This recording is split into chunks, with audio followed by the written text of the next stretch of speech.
Welcome to the Project Endure podcast, the place where we talk about life, endurance, persistence, perspective, and so much more. I'm Joe Rinaldi, and I'll be your host. Let's jump in. Before we get started, let me share a quote with you. The great Les Brown once said, "You can't see the picture when you're in the frame." If you felt stuck in your fitness, mindset, or life as a whole, head down to the link in the show notes and reach out to learn more about Project Endure Coaching so that we can help you step outside of the frame and bridge the gap between who you are now and who you want to be. We can't wait to hear from you. Now, let's get to the episode. Welcome back to the Project Endure podcast, episode 99. And for this episode, we have myself, Joe Rinaldi, and a very, very, very, very, very special guest down in Kansas, Gage Harness. Gage, how are you? Man, I'm doing great. And that was a lot of varies. I'm very honored to be here. It's a very full circle moment. You know what? I was messaging back and forth with someone who listens to the podcast a few weeks ago, and they gave some thoughts. One of their thoughts was maybe it would be nice to switch up the way that I introduce guests because I call everybody special. And I thought about it, and I thought, I get where this person's coming from, and I actually considered it. However, I really do think that everybody's special, and part of what I want to do with this podcast is give people a platform to define who they are without labels, without titles, without me telling the audience who they are. And so the special is going to stay for now, but all of those varies were very intentional because you and I have known each other for a while now. To be transparent, we recorded a podcast already, and we got so nitty gritty in the details of your life that it almost tripped us up a bit. And so we're doing this a second time. It's early in the morning. I am very excited for this episode. And to start us off, Gage, how would you introduce yourself to the audience? Yeah. So this is an interesting one because I still haven't really figured out a career path yet, but we're figuring it out. So like you said, my name's Gage. I'm 21 years old, born in the great state of Kansas. It's very flat. I love it. I am a son, a brother, a child of God. Faith is incredibly important to me. And I went to college for a couple of years, right out of high school, bowled collegiately. It was an awesome experience. I'm also a podcast host, and that's also very fun. I'm very grateful to be leading a Bible study right now. But yeah, really. Oh, and then I work part-time. I work part-time for a gym or a recreation center here in my city.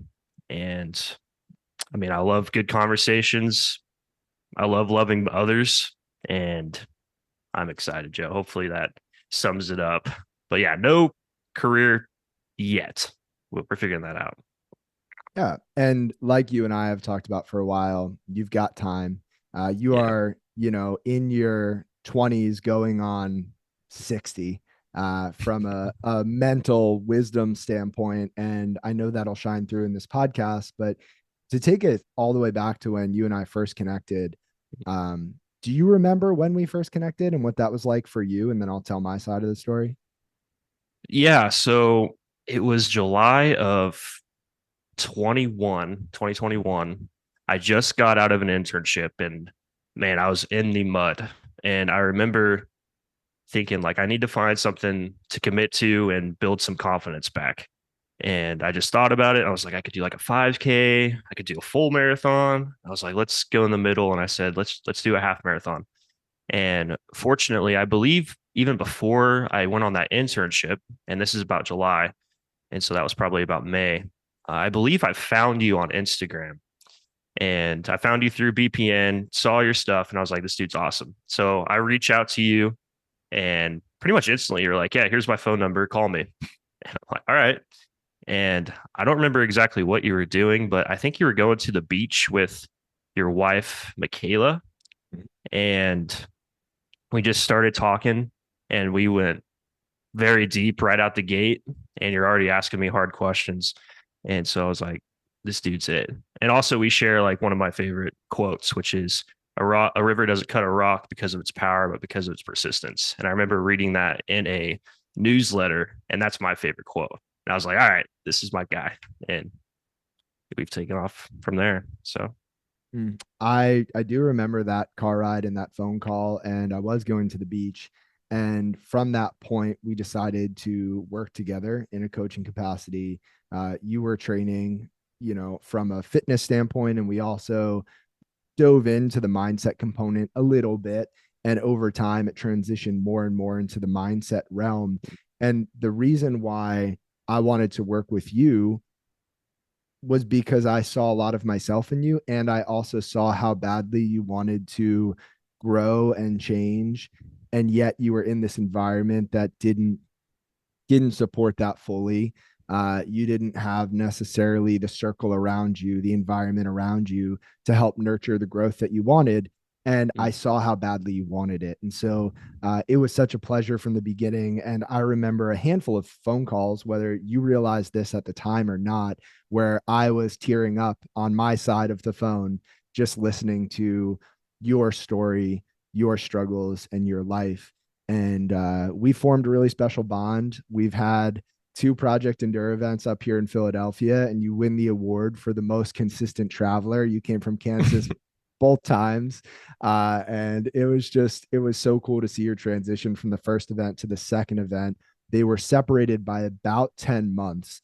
And at that first event, I remember we went out to a brewery afterward, and I had told you that, you have so much potential. You have so much to be confident about. You're a tall person, a physical presence, but you need to stand tall. And you told me that I would not recognize you the next time that I saw you. And when you came back this year for the event, you were a different person. You are a different person, and you're uncovering that person who I think you've always been made to be. And I'll share this quote and then get your thoughts. But the quote is from Bernard Kelvin Clive. And he said, in the darkest part of the earth are hidden treasures. So in every man can be found valuable gifts, if only we dig deeper and overlook the dust. And I've watched you do that, and it's been so cool. So I don't know what your take on all that is, but that's my view of our relationship. I agree. I remember when I read that text, I was still at the brewery and I don't know how I didn't cry. Like that meant a lot because you said it earlier. Like where I was at with just the people I was surrounded with, like at home, it wasn't a great place, or that's what I thought. And then being up there and hearing those words, it was awesome. So thanks. Thank you for saying that. But yeah, like those 10 months, now 11 months, there has been more growth in my life than I would have ever expected. Like 10 months ago, 11 months ago, there was so much uncertainty with like what I was doing, who I was. I had a surgery coming up and I had so much pressure on myself to like have it figured out by August 2nd when the surgery was supposed to be. And then it was August 30th. Uh, that I just couldn't be myself. Like, and I was so caught up in it that, I mean, there's no other way. I was just so guarded. And also like just being in the environment or yeah, I was in with my family and friends and back home. Like I feel like I was raised that way to be guarded. And so just over the last 10 months, just by showing up and being honest and talking it out, and the podcast I have has been the biggest blessing because I've been able to talk about it and get it out. Uh, it's all coming together slowly. I'm really grateful. Mm. I'm really grateful as well that I've been able to know you through this process. And there was a quote that you shared that hit me like a ton of bricks that I had never heard before, which is rare when it comes to quotes. So Mm. I'll read it and then I would love to hear what it means to you. It's from Gretchen Rubin, who said, knowing what you admire in others is a wonderful mirror into your deepest, as yet unborn self. So what does that mean to you? I remember reading it and I was like, that pretty much sums up the majority of my life, like in the last couple of years. Uh, I mean, it means a lot of things. So, for one, like we'll use you as an example, Joe. I admire how passionate you are and compassionate in your faith and how you love others. And so I try to put that on myself in a way. I try to reflect that. And let's say, like for my dad, well, I'm sure we're going to talk about him. I admire his hard work. I admire how honest he is. And there's other things I don't admire. And so I just try to reflect the good ones. And then at the same time, like people are also looking in your mirror as well. And so I try very, very, very hard, and I cannot even express it to like set to just have a good reflection. Like I try really hard to for my family, for my friends, for you, pretty much anyone that comes in contact with. That's like my biggest thought is like, how can I show who I am? And that's way different compared to a year ago. Like I never had that. And through just hard talks and recognizing it, it slowly opened up. And man, I'm grateful.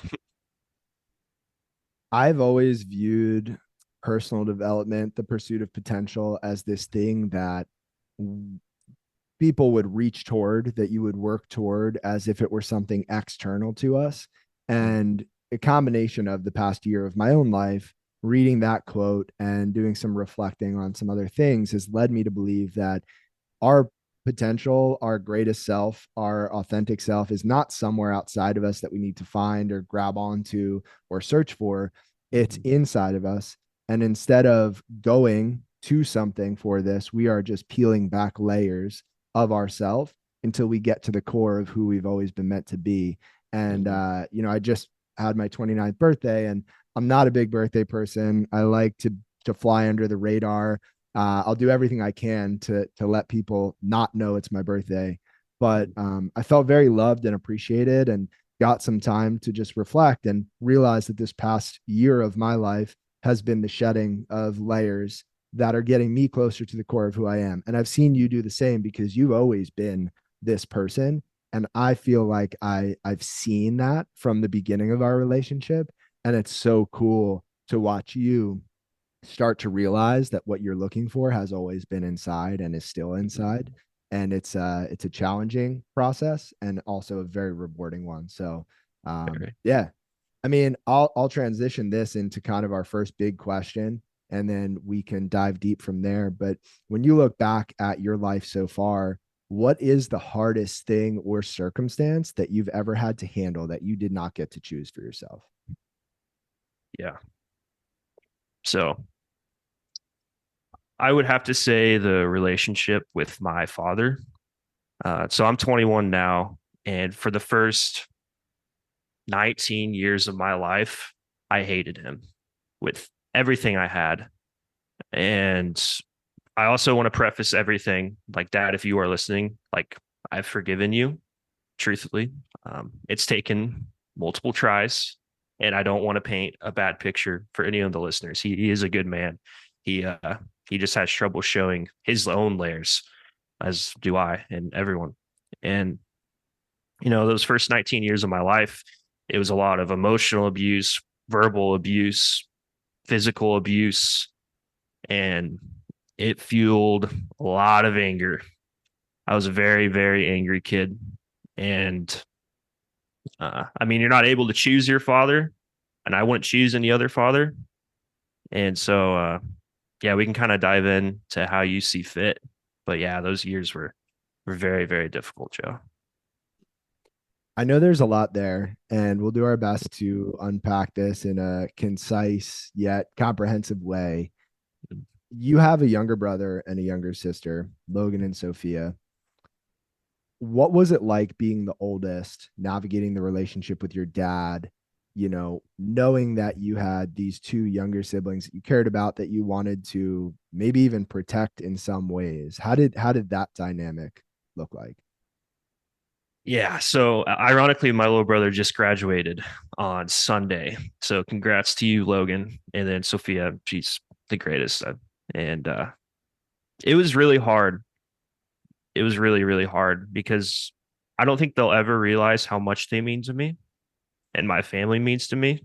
And so there would be moments where they would get in trouble and I would try to take the hit because he would literally hit and yell and do all those things. And so uh yeah, I mean, I tried very hard to get them away from that. And thankfully when freshman year hit, my parents got a divorce and we got farther away from it, not away from it completely. And I was also just a rough kid still, even with that divorce. And so, like we were talking about with like reflections, like our mirror, I've tried very, very, very hard to reflect some positivity in their life. And so the only way I saw fit was, yes, taking the hit to being a good role model or what I saw as a good role model. And yeah, and so what that kind of looked like was just the friends I hung out with. Uh, a lot of those years I didn't have friends. And it's because I always felt different. And maybe it was just because I was guarded again from my dad and everything. And two, I didn't go out and party. I tried really hard not to cuss. I did a lot of things. I lost weight. That was for them as well. Because I just, I was trying to be everything my dad wasn't for them. And that was hard because we didn't really have a father figure. My grandpa passed away at a young age. My dad's dad lives kind of far away and we're not as close to him. And we're fixing that now. But yeah, it was hard growing up with two younger siblings and being the oldest, especially in a broken house. Being that that is the example you have of what a father looks like. Whether or not you want to be a father someday yourself, Mm-hmm. what is what does being a great father look like or feel like to you in your eyes? Yeah. Uh, so it sounds weird, but I think about being a father and a husband every day, like literally every day. I signed up for the Daily Dad email by Ryan Holiday because I genuinely I want to be the best. Like that is my goal. And a good father to me and what I needed, I just needed someone to listen and to not, listening goes a long way.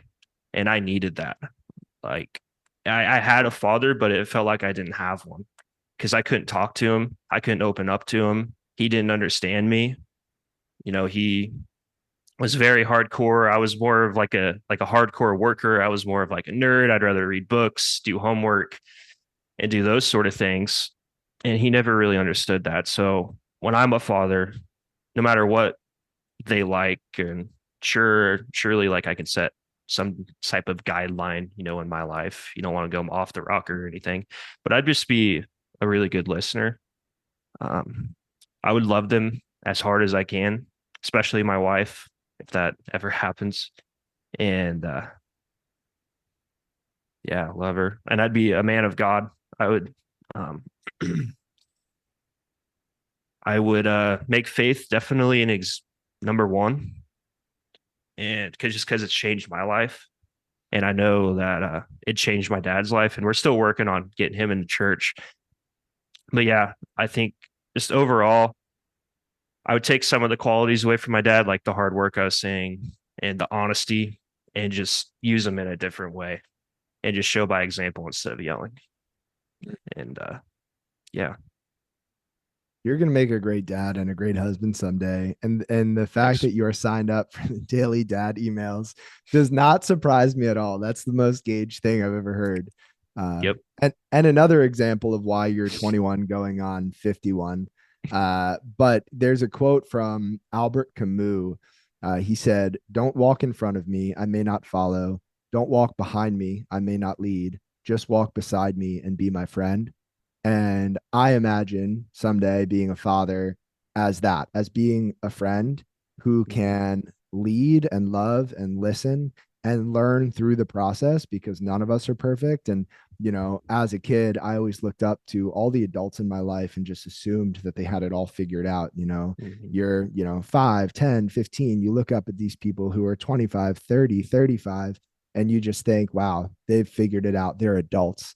And it's just not the case. And I think with your father, with my father, with any father, right? I think there's a level of grace that we need to give because they are just human beings just trying to do their best to navigate, essentially being responsible for another human life.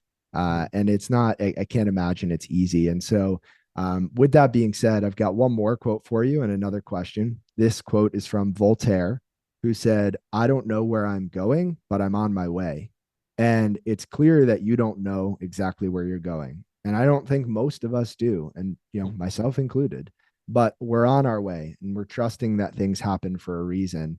If you look back at your childhood growing up with your father, is there a positive that's come out of that? Is there a reason that you can conjure up as to why you had such a tough time with that relationship?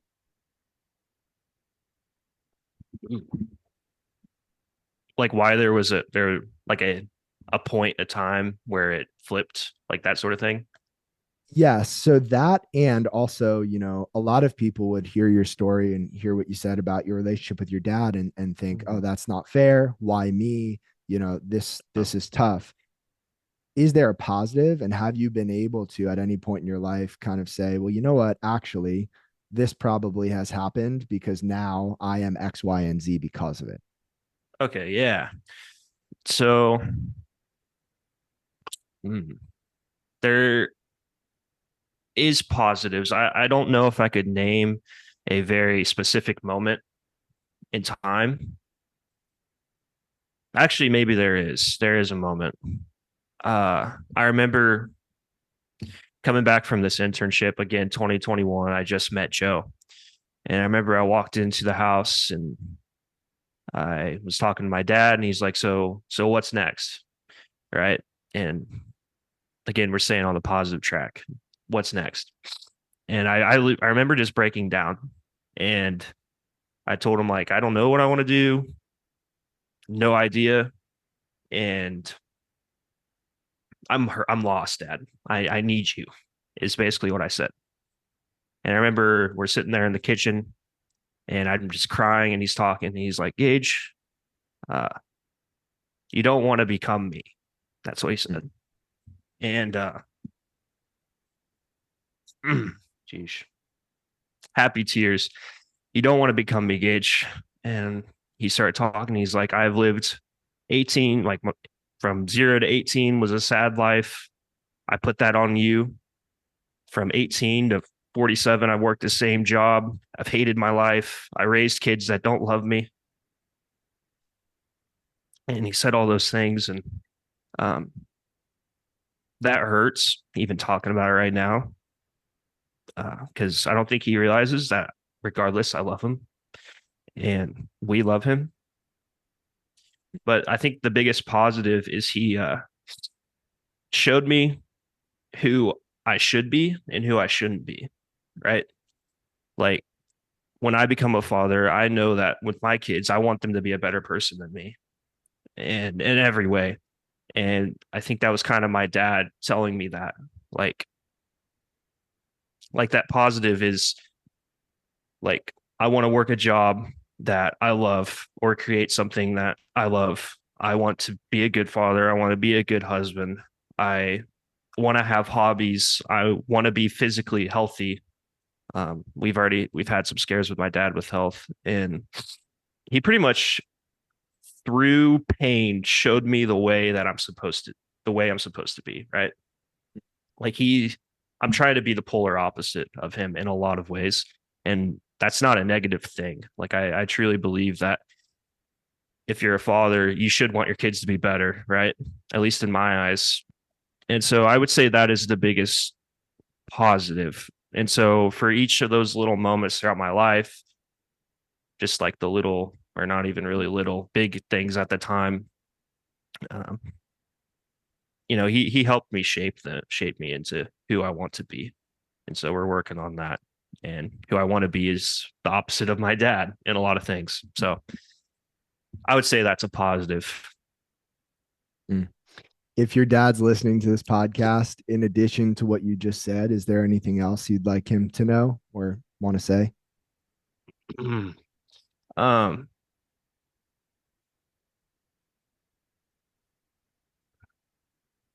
I mean, you're not a bad human. Like you, thank you, thank you.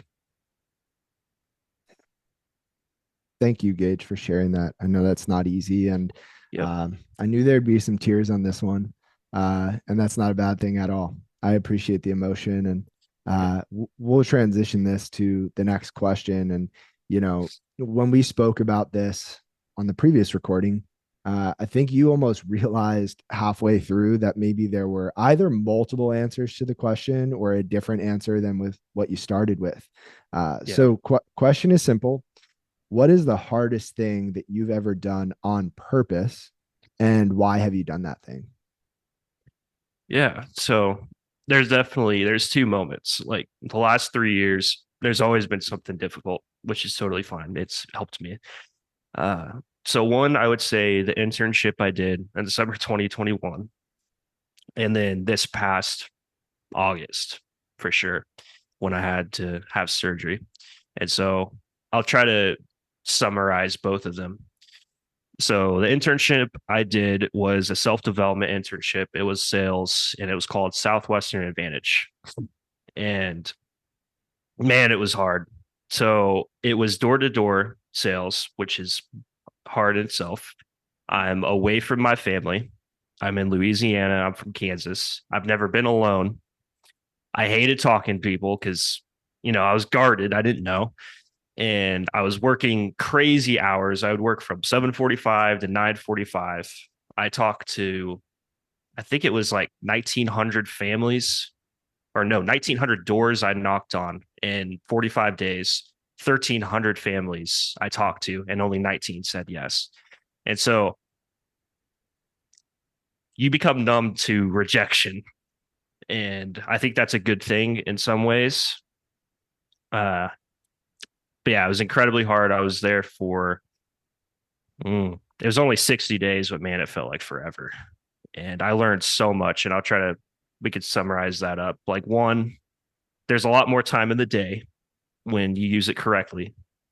Two, self talk is everything.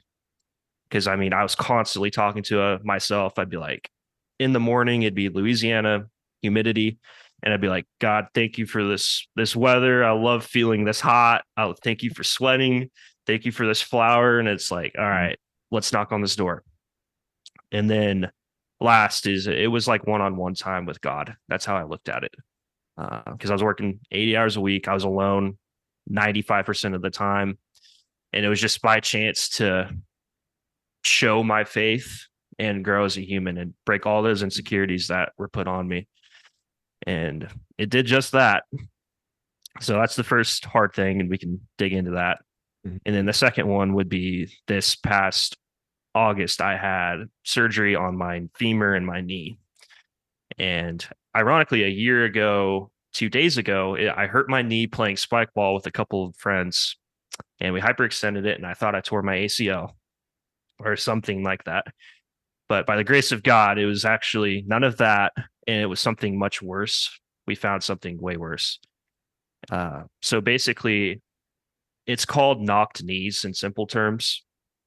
And what that is basically my knees go inwards and then my feet are outwards. So my knees touch before my feet do if I put my knees together. And I knew I had that growing up. My dad has it. My little sister has it. And what happened was, well, one, I hyperextended my knee on that May 22nd. And then what happened is all of the cartilage on the outside part of my knee was gone, like rubbed out. There's a pothole. It was not good. And I'm only 20 at the time. And they're like, you have a 50-year-old knee. And I was like, all right, so what do we do? And they're like, well, you have two decisions. One, we can go in and just fill the cartilage and you'll be on your way. But there's no, like, we can't promise you this isn't going to happen again. and all it's going to do is cause more damage to your knee. I was like, okay, what's the other? He's like, well, we're going to have to straighten your leg. I'm like, okay, what does that entail? And he's like, well, exactly what we said is we literally went in, we can go in, cut your femur, stick a wedge into it, fill the pothole in your cartilage. 6 months, you'll be able to walk correctly. I'm like, all right. And time goes on. Again, there's so much uncertainty because I was pursuing firefighting, which I didn't even throw out there yet. And I was about to become a firefighter. And then that hits me. And then a couple of weeks later, I'm up there with Joe. And this is June of 22. And we decided to do the other thing for my future. Again, playing a part in it is I want to be a good father. I want to be around. I want to be active. And if I have to get a knee replacement at 30, what does that look like? And so we took the harder route and we're just now on the back end of recovery, and that tore me to pieces in simple terms. Yeah. So we've got a lot to dig into there, and we'll take those one at a time, and we might as well go in the same order. So starting with the internship, I mean, the lessons you took away were phenomenal. Did some quick math. Your success rate was about 1 in 100, which is just a crazy amount of effort to get a Yeah. single yes. And going back to that quote, a river cuts through rock, not because of its power, but because of its persistence. James Watkins. Mm-hmm. And through that experience, you became a different person. Were there any points in that experience where you felt like quitting, giving up, stopping, or was it smooth? Oh my goodness, man. I yes. Yes. So we got there May 15th of 2021 or 16th of 2021. And we went to Kansas City for training, or Nashville, Tennessee for the HQ of the company, and then to Louisiana. And so I get there in Louisiana probably like the end of May. I don't know the exact date. But yeah, there was so many points. Um, I'm trying to think of really like after the first 2 weeks, I did not want to do it at all. And I had 8 more weeks left, 6 more weeks left, whatever it was. Because what we would do is we'd wake up in the morning and we would race to take a cold shower, which is foreign to me now. Like I'll take them, but I don't want to race to one. And I mean, most mornings I wanted to quit, like straight up. We woke up at 5:59 and I'm taking a cold shower 20 seconds later. But again, they taught us like, hey, when you wake up, say thank you, God. And so that's what we did. We wake up and get hyped as you can be. And I'm a calm person, but I can get hyped. So the mornings were nuts, which helped with the quitting. But I would say, mm, I'd say every day I wanted to quit. And our attitude was just go to the next house, go to the next house, go to the next house. And that was very true. Like when you're in the dumps, just do something. And for us, that was the next house. And a lot of the times, that next house is exactly what you needed.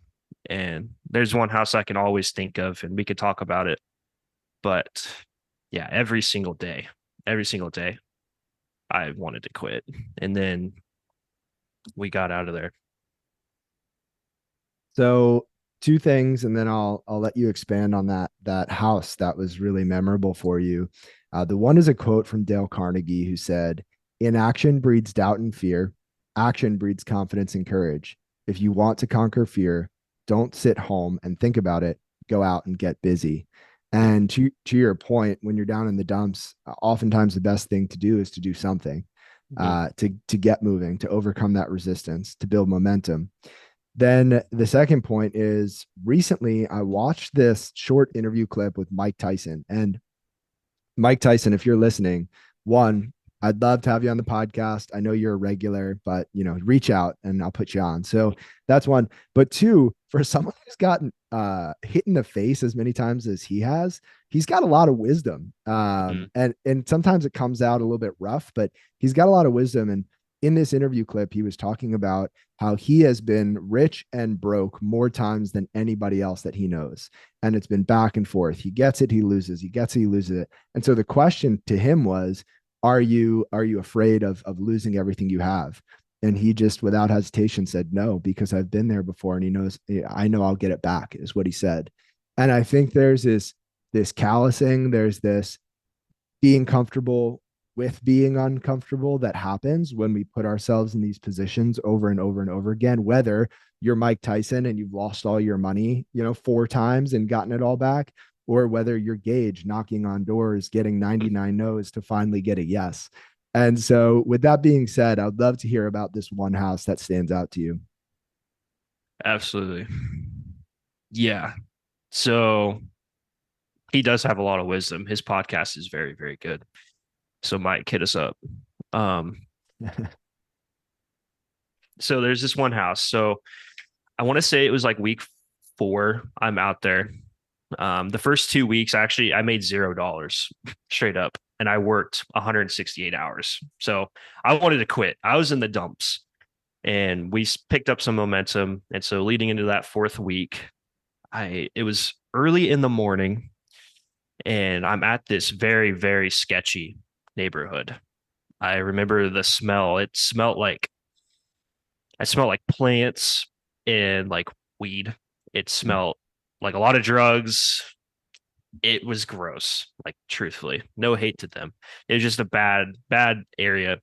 And my philosophy was like, everyone needs this. I'm knocking on your door. And I remember just knocking through those doors and I was like, all right, I probably should get out of here. Just by the reactions of them opening the doors or people just staring through the window, giving me these big old eyes. And then there's also this group of men in the corner, probably about 10, 15 of them. And I just didn't feel safe. It didn't feel right. And so the day goes on. That's probably about 8 a.m. I'm knocking on those doors and it's probably about 1 o'clock that day.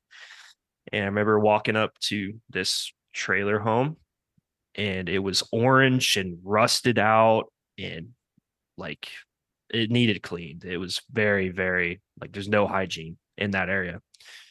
And I remember knocking on that door and I remember exactly who she is. I'll say her first name. You think that's okay? Yeah. Okay. Ebony was her name.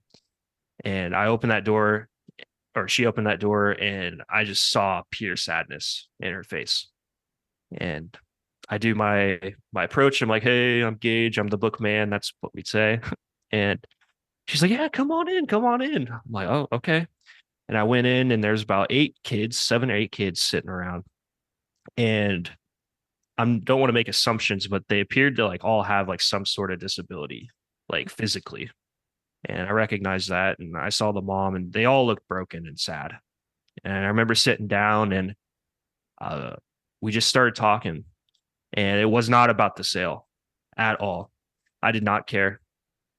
And we started talking, and she just needed someone to listen, kind of like Gage needed it when I was little. And so I just listened and heard her out, and we talked. And she's like, "Oh, you should avoid that area like down the road." I was like, "Oh, I was there this morning." And she's like, "What? You were there?" I was like, "Yeah." She's like, "By the grace of God, you are alive." And I was like, "Oh, well, what happened?" And that's when she started breaking down. And she was like, "My daughter was riding her bike through that same street I was walking on and was shot and killed." And she was like 7 or 8 years old and she was shot and killed right there. Man, I don't even know how to explain the wave of emotions I had when she told me that. And I remember just seeing all of the family sitting around there looking at me, and it was like they're looking for an answer, is how it Mm. felt. I didn't have an answer. I was 19. I was just in there. How can I say anything? Like I should be the one shot. That's my thought. I was on their front porch knocking on doors, Mm. doing weird stuff that you don't normally see. And this little girl is killed right there. And I didn't know what to say. And so I told him, well, we continue on talking. And I asked him, I was like, hey, can I pray for you? Like right now. And I remember I prayed and I was crying. She was crying. And I remember walking away and there's smiles on their kids' faces. And I was like, wow, like that's why I was out here. Like Mm. the only reason, like if there's any moment, if there's any reason it made no money, whatever, like that was it. Like God placed me there, and that's how it felt. And I remember I walked out of the house and I just started crying, crying hard. And I was just like, thank you, God, thank you. And I felt it. I had goosebumps, and I knew I was there for a reason, and I didn't know what that was for like the internship entirely, you know. And I learned that I just am very passionate about talking to people and learning about people and praying over someone and seeing it help them right there. Hmm. That is a feeling that is hard to explain. And I know you know that, Joe. So I know that firsthand from you and from other life experiences, but I've experienced the same level of emotion and focused attention and compassion from you, and it's such a beautiful thing. And to hear how that whole internship, whether you made a single sale, 19 sales, or none, uh honestly doesn't sound like it mattered because you had moments like that. Now, mhm, to shift from that hard experience to another hard thing that you chose was the surgery. You mhm. know, I'm imagining you learned just as much from that experience, but maybe different things. What are some of the high level lessons that you learned over this rehab process from the surgery? Yeah. So there's a couple. Um, One, don't have any expectations Mm. of how the surgery will end up and what it'll be like. Because I was going into it thinking like this is going to be easy, like just 2 months of no walking and then we're back and our leg's going to be better than ever. Ooh, I was wrong. Uh, so that's one. Two, you cannot do nothing. You have to do something. Like whether it's a surgery, whether something happened in your life, you have to at least do something, Mm. because when you're not doing anything, that's when your brain is going haywire. Like you're thinking thoughts you shouldn't. I forgot the quote, but it's like an idle mind is a devil's playground. And man, it tore me up. So I would say those are the two biggest lessons. And I'm trying to think of other things. While you're thinking, Gage, I can throw in another quote that I have here. It's on the longer side, so you have plenty of time to think here. But you know, Okay. in the beginning of your recovery, you and I talked about different things that maybe you could focus on, put your attention toward, be productive with. And Mm, it was really hard for you to get up and muster up the energy and drive to do those things in the beginning, even though now I've watched you get over that hump, past the resistance, and now you're doing these things, the podcast, the Bible study, putting yourself out there more on social media. And this quote is from Chuck Close, and it goes, the advice I like to give to young artists, or really anybody who will listen to me, is not to wait around for inspiration. Inspiration is for amateurs. The rest of us just show up and get to work.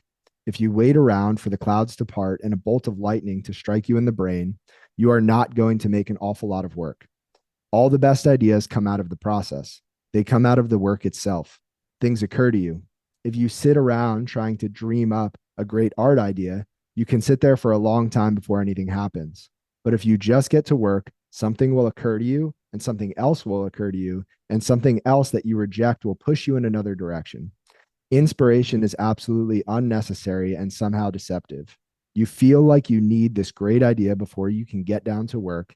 And I find that that's almost never the case.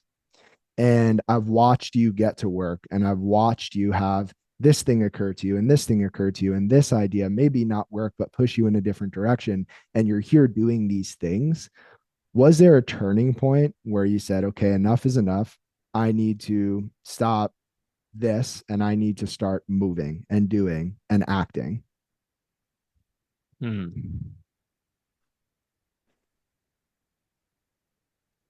Yes, there. I believe there was a moment. Uh, it's hard to pinpoint moments because that whole thing, man, was just it was just like an accumulation of just sadness, basically. And so I'm sure as I talk, I'll figure out an exact point. But it was like the entire time I was just like, why me? Like, I'm a healthy kid. I was about to be a firefighter. I was about to change lives. That was my idea of it. And I was just like, why me? I'm stuck on my bed, sitting in my room, crying and feeling sorry for myself. And I don't remember any exact moments. It was just pretty much routine. Every day was routine for a very long time. And I'm probably looking over something, but we'll figure it out. Uh, but it was just like I realized how grateful I should be when I was able to move.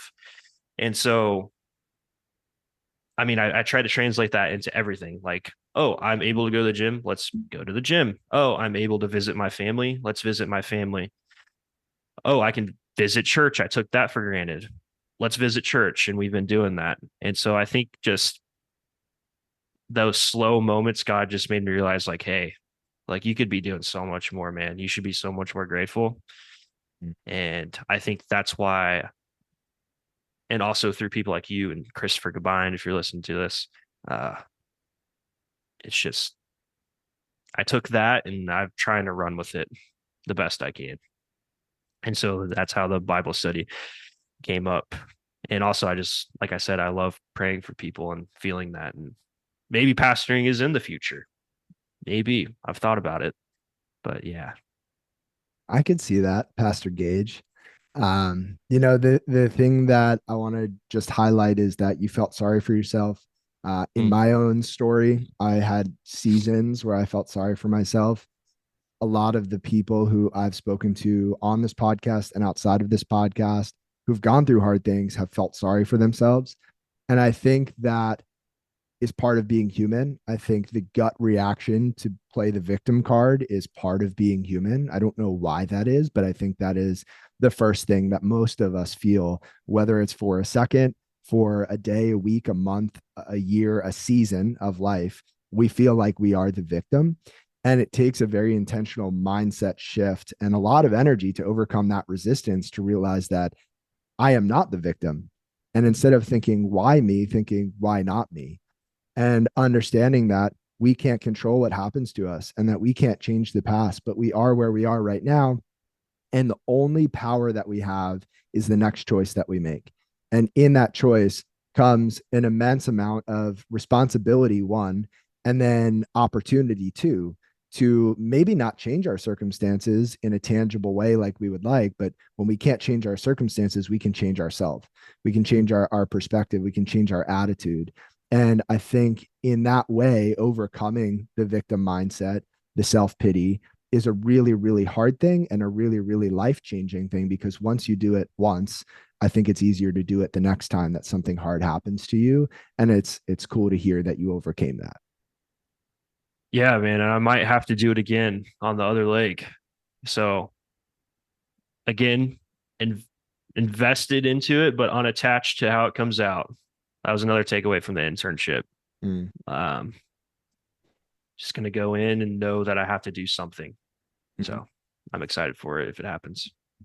Yeah, I think I like the word dangerous for some reason. I couldn't tell you why I Mhm. like the word dangerous, but you and I have these interesting text exchanges where I don't know, you call me Joester, I call you Gagester. You'll send me like a rhinoceros emoji, you'll call me a bad man. Like I love all that. But I think someone can be dangerous when they are fully invested in the process and absolutely unattached to the outcome. When you can show up and put in the work every single day and do what you need to do and do the right thing without needing external validation or without needing a specific result, because those things, the outcomes, the results, the things that we tend to attach ourselves to, they're not guaranteed. And oftentimes they're outside of our control. So I think it really just does come back to I'm going to control what I can control and I'm going to surrender the rest. And I don't think that you can truly surrender the rest unless you have a greater power, a God, something else to surrender to. And I think that's where a lot of people get lost, or at least I've seen people get lost. Yeah, and I want to throw this out here. Like, I have like I struggle so much still. Like, not think that I'm not. Like, everyone's struggling. So I just wanted to throw that out there. But I agree. I agree. Like that internship, I was invested into people and unattached to the money, and it was the greatest thing I could have done. So So, Gage, a lot of the things we've spoken about so far require an element of endurance, whether it's enduring the hard moments in your relationship with your father, whether it's the internship, whether it's the surgery and recovery process. When you hear the word endurance, what does that mean to you? yeah. So I think endurance is pretty similar for a lot of people within like the definition. And so I do believe endurance is continuing to cut through that rock, be a river. And that's in all areas of life. But I think a part that is neglected or maybe overlooked is like staying true to who you are. If and I'll try to explain that. Like sometimes like I felt this when I was little, especially is especially with my dad, is like I felt like I had to change who I was as a person in order to make the situation better. And I do not recommend that. Who you are is enough. And like you said, you have layers. It's just you have to be patient and you have to continue working at it to peel back those layers. And so I think endurance is also, working really hard, continuing to show up. And that could just be loving others. That doesn't have to be a materialistic thing in my eyes. And the other part of that is stay true to who you are. Like your character is also enduring. So don't lose it.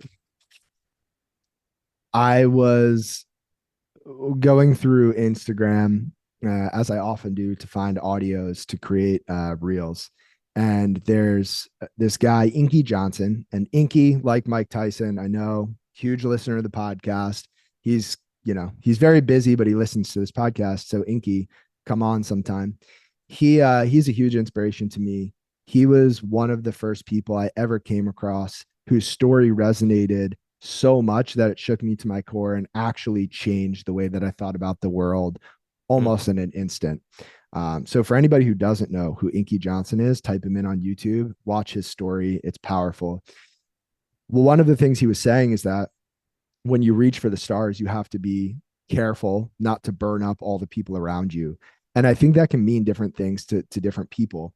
But what he ended his little dialogue with was that you have to stay true to what God has called you to do. You can't be wanting or looking at everybody around you for your whole life. You have to stay true to who you are. And I think one of my biggest fears in life is that I will spend all of my time focusing on what I think is important, only Mhm. someday to actually find out that I've neglected what is truly important. And what I see in my own life, this is a little bit of introspection, then I'll jump back to our conversation, is just my tendency is to want to help everyone, is to want to help a lot of people. And I think what I risk neglecting when I do that is spending time and focusing on the people who are really, really close to me.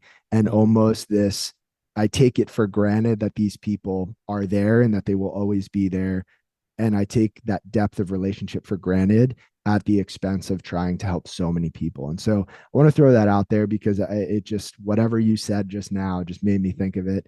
And I Mhm. think, endurance requires us to constantly come back to what is truly important and, auditing our time, auditing our lives, saying, am I actually spending my time in a way that aligns with my priorities, or the way I say that I care about things? Are these things matching up? So I appreciate you sharing that. Before I ask our final question, I have a quote, but before I share the quote, do you have anything else to add on the topic of endurance? Yeah, there's something that stood out when you talked. Something again goes back to admiring people. Like I do admire people where they do set that boundary and are like, "Hey, like I'm going to prioritize my family," and I think, or family and close ones, and like you were saying, I think that does help people by showing them that. So I think it is in a way like it helps me, man. So That means a lot. And boundaries are probably a whole nother podcast, but I'll just make this real quick note. Hmm. For the longest time, I was afraid to set boundaries because I was afraid that I would lose people. I was afraid that if I set boundaries with friends, that they would no longer want to spend time with me. If I set boundaries with clients, that they would no longer want to work with me. I felt that I needed to be accessible to everyone all the time. And what Hmm. I've realized more and more is that one, when you set boundaries, the people who are supposed to be in your life respect them. When you set boundaries, they are not something where you can't make an exception every now and then. And so boundaries are important to be committed to. However, they can be flexible when needed. And then Hmm. three, boundaries are so important for self-care and self-love and for protecting the time that we need as human beings to be our best. Because if we don't set boundaries, the world around us will just overstep the boundaries we think we've set when we actually haven't set them with intention. Um, so, with that being said, I've got a quote before I ask you the final question. This quote is about the lotus flower, and I have shared this once in another place on the podcast. Can't remember the episode, but the lotus flower is the most beautiful flower whose petals open one by one, but it will only grow in the mud. In order to grow and gain wisdom, first you have to be in the mud, the obstacles of life and the suffering. The mud speaks of the common ground that humans share, no matter what our situations in life. Whether we have it all or we have nothing, we are all faced with the same obstacles: sadness, loss, illness, dying, and death. If we are to strive as human beings to gain more wisdom, more kindness, and more compassion, we must have the intention to grow as the lotus and open each petal one by one. And again, I wanted to share that quote because I am watching you do that, and it is so inspiring. That is something that I strive to do, and I think it's such a hard process and a beautiful one at the same time. And so, with that being said, Gage, if someone out there feels like they're in the mud, if they feel like they're not able to stand tall, if they are asking the question, God, why me? If they just don't understand why they're at where they're at or how they're supposed to get out or move forward or get up, what would you say to that person or those people? Yeah. Uh, so something you said within that quote and adding on to it, it talked about like how everyone feels sadness and the same things. In the Bible, it says like what happens to the wise happens to the fool as well, or what happens to the fool happens to the wise. And so you're not alone. It's meant to happen, is the first thing I'll say. And two, man, this is more like a message to myself. Uh,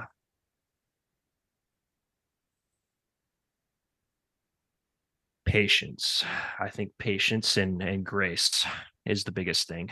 Um, you've got to be, I think we just live in a world where we want everything now, especially me, but you have to be patient. Like, I think that goes along with like trusting is also patience. And so that would be my one advice or one piece of the advice is to you listeners and to myself is just be very, very patient and that all things do pass. And then two is give yourself some grace. Uh, it does not make the situation better when everything you say about yourself is negative because there is positive in you. You know, you just got to figure out a way to rewire that brain. And the best way I've learned is through people. I listen to people's experiences and how they changed in their own heads, like the way they say things. And I think that's a big one. And then another one, I was saving this and surprised I didn't say it, but it's probably a long ways from the heart. Uh, Whatever is happening, as long as you're breathing, you're alive, you woke up this morning, that is a win. That is a win because there's so many people don't that can't do that anymore or have very limited time. So, I mean, if you're alive and you're listening to this, just say thank you. Life's, you know, yeah, You know what, that's what I'd say. Gage? I am surprised that that slipped my mind as well, Mhm. because I remember talking to you about the knee when you were going to have the surgery, when you were down in the dumps and just having a tough time. And even in that state of mind where even if you felt like the victim at that time, what you said to me sounded like the complete opposite. You sounded like a Mm. warrior because without hesitation, you said, it's a long way from the heart. And that stuck with me. And yeah, your leg is a long way from the heart. These things Hmm. that happen in our lives are a long way from the heart if we choose to protect our heart and we choose to understand what's truly important and we protect those things. And I think Hmm. if we can move through life with that attitude that we've protected our heart and things are a long way from it, we can live a long, meaningful, and very impactful life. And I'm just grateful for all the wisdom that you've dropped here, the wisdom that you've injected into my life that you might not even know about. And I just want to share a quick story that speaks to your character that I is a small thing, but really meant a lot to me. So when you came up for the first Project Endure event, you and your brother Logan were going to travel to New York City on your way to see some family, and you'd never been there before. And you told me that you wanted, I forget how you phrased it. You wanted like a A, dirty a, New York gl- City. a glizzy, authentic glizzy. So you wanted a New York City hot dog. And I knew you were going, and I knew that it was a stretch for you and your brother to make this trip. Just, it was a lot. And so I Venmoed you some money and I said, get some hot dogs on me. And you tried to pay me back. And I said, absolutely not. And so you went, you had the hot dogs, you finished your trip. And then like maybe weeks, if not months later, I just opened my phone and had a random Venmo payment, you paying me back for the hot dogs. And you said something really funny or witty or whatever it was. And the point is not that the money at all mattered. It was like $10. It was just like your heart and your thoughtfulness and your humor and just who you are as a person, wanting to make things whole. And just, I don't know, it's who you are. It put a huge smile on my Mm. face.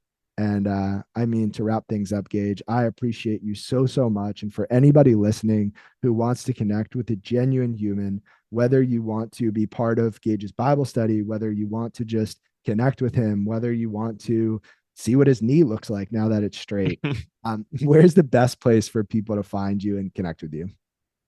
Yeah, thanks for the kind words as well, Joe. Uh, right back at you. But to find me, I mainly use Instagram. It's g.harness.32. Hit me up. Like I will talk. Is it okay if I throw the podcast on there as well? Absolutely. Okay, it's called Destination Discipline Podcast. It's on all the platforms. Uh, yeah, I'd appreciate if you listen to it. If not, that's okay too. The Bible study, I'm sure I can get with Joe and maybe leave a link to where you can like RSVP on there. Again, more than welcome. You don't even have to be religious at all. If you're just curious, come by or not. We could just talk about faith one on one, anything. I'm here. But yeah, again, Joe, thank you. You have changed my life in the past almost 2 years. I don't know where I'd be without you. So thank you. Whether you realize it or not, Gage, you've changed my life as well. Thank you. We Mhm. have a friendship that'll last the test of time. And I'm really grateful for this. And yeah, man, just the beginning. If you enjoyed this episode of the Project Endure podcast, go ahead and subscribe, leave a review on your platform of choice, and share this episode with a friend. It helps us get more conversations like this out to more people like you. We appreciate you, and we'll talk to you next time. And one more thing. If you're looking for a community of people all striving to be better together, check out the Project Endure Hard Things Club. The link is in the description below. We'd love to have you.